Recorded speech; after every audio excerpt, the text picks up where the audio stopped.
13वां अध्याय। जय श्री पुरुषोत्तम भगवान के ऋषि कहने लगे कि हे सूत जी, राजा धनवा को सुर पुरुषोत्तम के सेवन से राज्य, पुत्र, पौत्र और पतिव्रता स्त्री कैसे मिली और योगियों को भी अति दुर्लभ विष्णु लोक कैसे प्राप्त हुआ, इसीलिए आप विस्तार से इस इतिहास को कहिए। सूत जी बोले, हे ब्राह्मण, आकाश गंगा की तरह पवित्र करने वाली सुंदर पुरानी दृढ़ धनवा की कथा में तुमसे कहता हूँ। है देश का चित्रधनवा नाम से विख्यात राजा हुआ।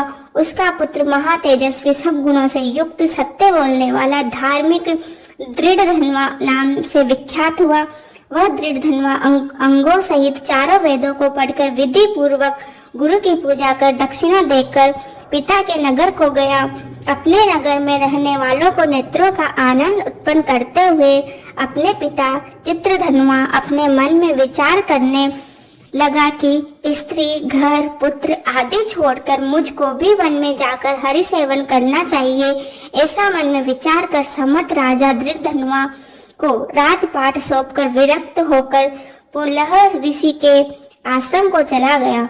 वहां जाकर तप करने लगा। इतने ही काल तक तप करके चित्रधनवा हरि के धाम को चला गया। दृढ़धनवा ने जब अपने पिता की वैष्णवी गति को सुना, तब अपने पिता की और्ध्वदेही क्रिया की, फिर नगर में राज्य करने लगा। राजा दृढ़धनवा की गुण सुंदरी नाम की स्त्री थी। उसके 4 पुत्र हुए और चारुमती नाम की एक कन्या उत्पन्न हुई। उसके पुत्र चित्रवाह, मणिमान और चित्रकुंडल नामों से विख्यात हुए। श्री नारायण कहने लगे कि एक समय सोते हुए उस राजा के मन में यह विचार उत्पन्न हुआ कि मेरा यह सब वैभव किस पुण्य के प्रभाव से हुआ है। न मैंने कोई तप किया है, न दान किया, न कुछ हवन किया। अपने इस भाग्य का कारण किससे पूछूं? राजा इसी विचार में सारी रात्रि व्यतीत हो गई। प्रातः ब्रह्म मुहूर्त में उठकर यथाविधि स्नान करके खड़ा होकर उदय होते हुए सूर्य को अर्घ्य देकर, ब्राह्मणों को दान आदि देकर और प्रणाम कर वह राजा घोड़े पर चढ़कर तत्काल शिकार के लिए वन में गया। वहां उसने शिकार किया। उसी वन में राजा दृढ़धनवा के बाण से घायल होकर एक मृग दूसरे वन में भाग गया। घायल मृग के शरीर से गिरते हुए रुधिर के निशानों से राजा दृढ़धनवा भी उसके पीछे पीछे गया। थोड़ी देर में मृग राजा की निगाह से ओझल होकर कहीं छिप गया। राजा ने प्यास से व्याकुल होकर फिरते फिरते सागर के समान एक सरोवर देखा। वहां तक तत्काल जाकर उसने पानी पिया। वहीं उसने अत्यंत घनी छाया वाला वट वृक्ष देखा।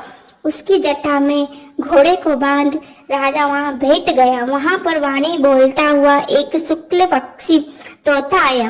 राजा को बैठा हुआ देख वह शुक बार बार एक ही श्लोक बोलता रहा, तो पृथ्वी में अत्यंत सुखसार वस्तु को नहीं विचारता तो कैसे पार पहुंचेगा। ऐसे उसके इस रहस्यपूर्ण वचन सुन राजा को यही सोच हुआ, बारंबार ये सुख ऐसे वचन क्यों कहता है? क्या वह सुखदेव जी है? मुझ मूढ़ को संसार सागर डूबे हुए देख हमें श्री कृष्ण का भक्त समझ हम पर कृपा कर उद्धार करने आए हैं। वह इसी विचार में ही था, तब पीछे से उसकी सेना आ गई और वह तोता तो राजा को उपदेश दे अंतर्ध्यान हो गया और राजा अपने नगर में सुख के वाक्य स्मरण करता रहा। 13वां अध्याय समाप्त होता है। जय श्री पुरुषोत्तम भगवान।